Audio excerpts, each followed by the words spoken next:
All right, the first programming language or paradigm that we want to look at is going to be our ladder diagram. And you should be very intimately familiar with this already because so far in my courses, this has been our bread and butter. This is what we've been working with all along. Now, one thing that's not going to become apparent to us is what the shortfalls of this language are until we really get into the other languages. But let's look at what we already know about ladder logic. You can use ladder logic to accomplish anything you need to in a PLC, which is exactly why we've focused on that so far. So far, you've spent all of your time learning how to program a PLC, not really focused on language and semantics, but rather good practices as far as implementing processes, digital controls, analog controls. You've learned how to write a really good professional program and what considerations to make along the way, including safety and usability and things like that. Now, whenever we look at ladder logic versus these other languages, you're going to see that these other languages do some things a little bit better than ladder logic. And you're also going to see a few things that make you say, man, I wish I was back to ladder logic and that was a lot better for some of these tasks. And that's okay because, if there was a perfect programming language, everybody would be using it.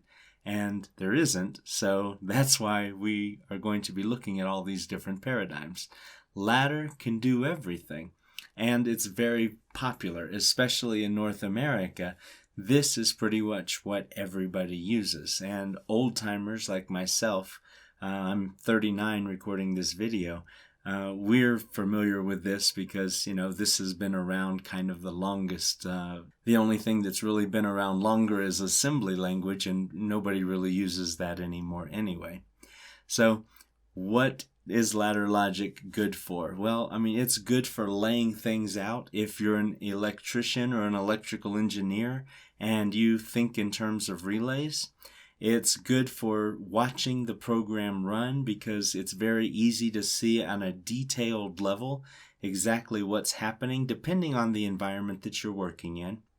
But whenever you actually want to just visualize the process as a whole, this isn't that graphical. It is graphical, but not on the level that actually shows us the process flow. So it's not really good for a high-level overview.